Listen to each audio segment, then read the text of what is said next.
So in the last section, what we have learned, we have considered the flux in one solenoid due to current in another. So we have considered that there was one solenoid and there was another solenoid. So this is side view of the solenoid, and we can make this in this way as well. So this is one solenoid and another solenoid. So what we considered, consider flux in one solenoid due to current in another solenoid. It is also possible that EMF is induced in a single isolated coil due to change in flux through the coil by means of a varying current through the same coil. So if current is varying in the same coil, so there will be a flux introduced in the same coil.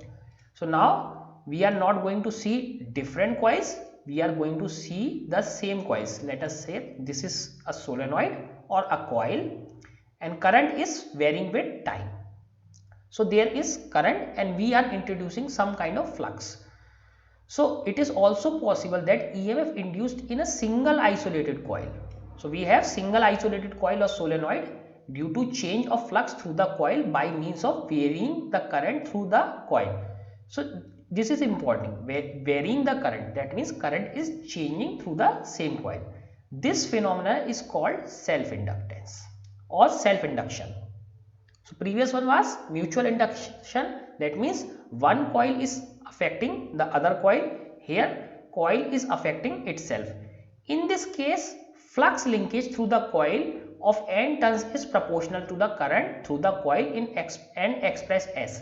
Again, this proportionality will remain same. This phi b is proportional to I, and if there are n turns, we simply multiply this phi b by n. Now what is different? We have a single coil, so this constant is changed. This constant is now L, where L is a constant of proportionality and it is called self-inductance of the coil.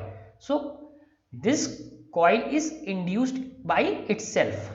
It is also called coefficient of self-inductance or self-induction. So self-inductance or coefficient of self-induction of the coil when the current is varied. Now let us see how this works, because this is only phi b.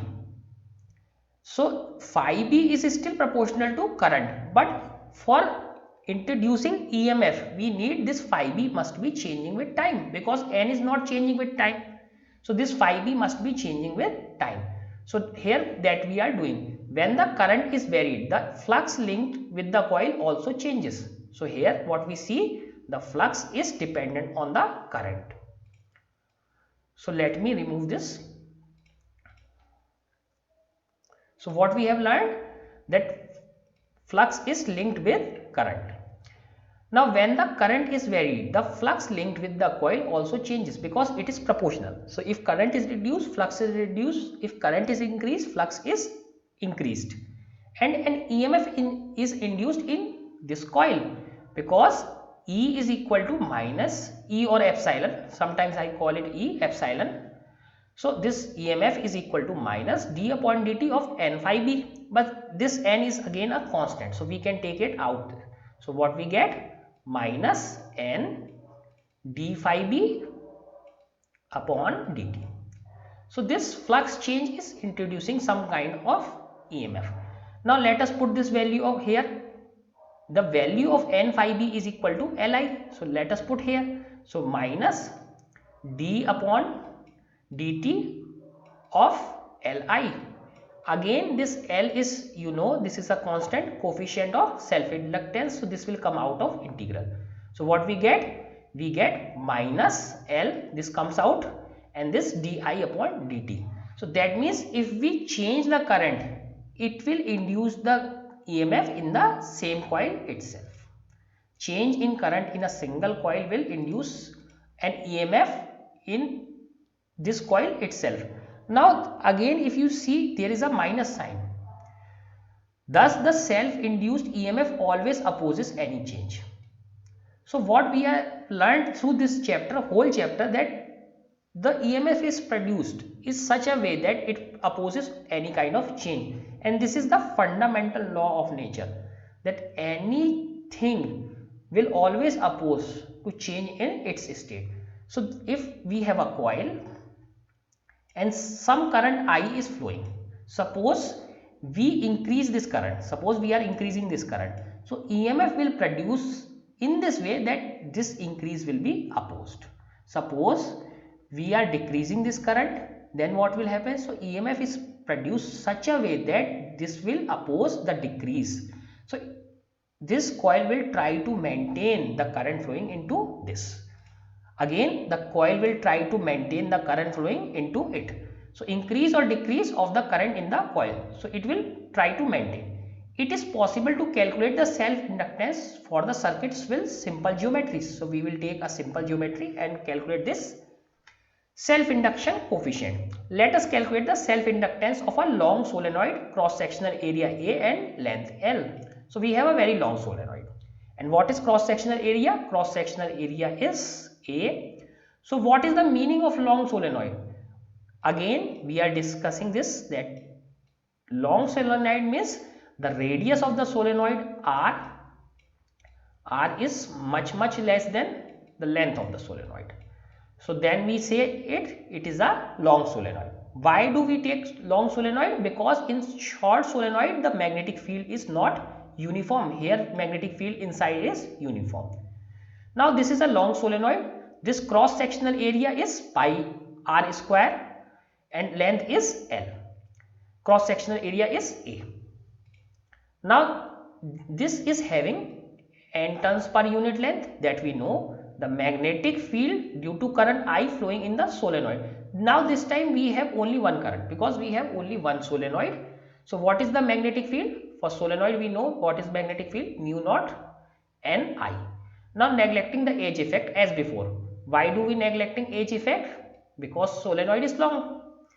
Now total flux linked with solenoid. So what is total flux? N phi B. So N is N into L. Number of turns per unit length into length. This phi B is BA. So B is mu naught Ni and area is A. So this is how we get this. Now let us solve it further. So if you solve it, so let us see. So what we get? Mu naught N and N. So we get N square A L and I. So there is a difference between L and I. So remember this difference. There is a difference between L and I. So one is L, another one is I. So we get this flux associated with this coil, N phi B. So this is mu naught N square ALI, where NL is the total number of turns. If we take N is equal to this small NL. So this is total number of turns. Thus the self inductance, let us compare with the formula. So what was the formula? N phi B is equal to Li. So we are comparing this with this. So I and I gets cancelled out. So what we get? We get mu naught N square AL. Mu naught N square AL. Okay.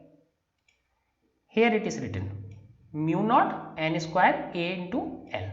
So I have just cut it, they have just divided, because N phi B is equal to IL. So I have just cut I from here to here. They have just put N phi B, the value of N phi B divided by I. So we got this mu naught N square AL. So if we fill the inside of solenoid with a material of relative permeability of mu r, so now we are filling some kind of material. So what will happen in this case? The self inductance will be increased. Mu r into mu naught, we will just simply multiply it with this number. So again, what kind of material? Soft iron, which has a very high value. For we have already seen, for soft iron these values are very high, for about hundreds, 400, 500 or sometimes thousands. Now this is the self inductance when some material is filled. The self inductance of coil depends on geometry. So here we can see A and L geometry and permeability of the medium mu r, because this is constant, and N is also a geometry parameter. N is also geometry parameter because we can change the number of turn in same length. So ultimately this self inductance is related to geometry and this permeability. The self induced EMF is also called back EMF. So remember this word, write this word, it is called back EMF. Why? Because it opposes any change in the current. Why it is called back EMF? Because it opposes the change in current. Physically, the self inductance play the role of inertia. So as we have learned, in case of inertia, if a body is moving, it will keep on moving. If a body is in rest, it will keep on rest. That was the phenomena of inertia. That was the phenomena of inertia. Same role here self inductance is playing. Okay, so what is self inductance is doing? It is just playing the role of inertia in terms of this current and EMF.